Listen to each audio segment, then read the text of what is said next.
Oh. Hello and good morning to our wonderful worshipers this morning. This mask took me off and thank God for the YPD for sending me this wonderful mask and shirt to remind me that my voice matters. And as we talk about today's lesson, why not talk about our voice? Because we're talking about words and the power of our words.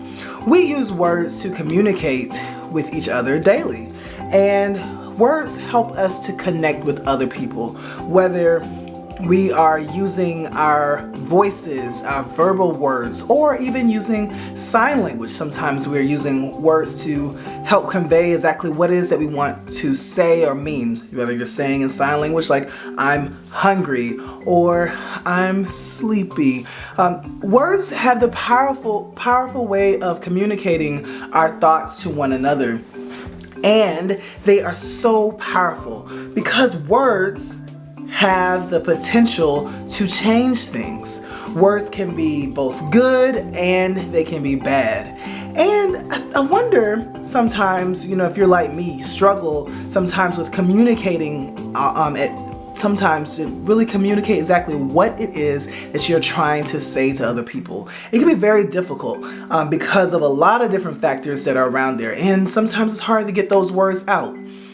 But what happens as well when sometimes we hear words that we think might be bad coming from people who we look up to? Sometimes we hear those bad words from sometimes Christians or people in our homes or other family members or friends, or see it on television or on social media and wonder if it's okay. Not just talking about those words that are curse words, but whether or not we see words that are put together in sentences that picks on other people or causes harm to someone else or talks about someone else's life or condition or their body or whatever else.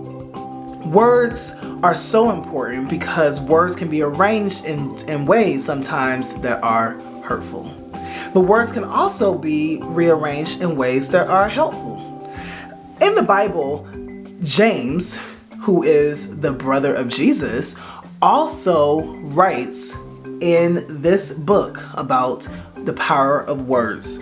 And let me read exactly what it says.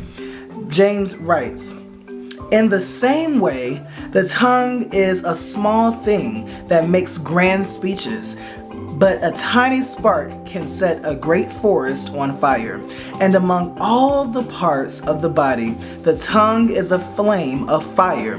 It is a whole world of wickedness, corrupting your entire body. It can set your whole life on fire, for it is set on fire by hell itself." James lets us know that the power of our words has the ability to cause destruction and can change our situation, even with one spoken word. And so if we aren't careful, the words that we're saying can have so much meaning and power that can change and destroy people, and we don't want that. So we have to be careful and to wash out our mouth. I mean, when I was younger, when we would say a bad word, my mother would say, or my grandmother would say, "Don't let me have to wash your mouth out with soap." And we brought our friend back again today, and he's opening up his mouth. See that tongue right there? The power is in his tongue, and may have to wash it out, clean it up in case you say or slip up with a bad word. But we don't want that to happen. Well, we can ask for God's guidance to help us to choose the right words so that we are careful on the things that we're writing to someone else, our comments, because once we put out a bad word or say a bad sentence or a joke or a harmful thing that's dirty or inappropriate, we cannot really take it back. Once we write something out on social media, we can delete it, but the effects of what we say or what we write can still be hurtful. Well, what do? We invite God in our lives and ask God, just like how other writers and other Christians have done before us, to ask God to help give us the wisdom and the right focus so that we are saying things that brings power and life to other people and not harm. One of the things I do is I think before I speak. I know it sounds so cliche and you hear it all the time. Maybe just count to 10. 10, 9, 8, 7, 6, 5, 4, 3, 2, 1 and do a countdown, or count up 1, 2, 3, 4, 5, 6, 7, 8, 9, 10. Breathe, then say your message so that you are sure that what you're saying speaks life and power to others and does not harm them.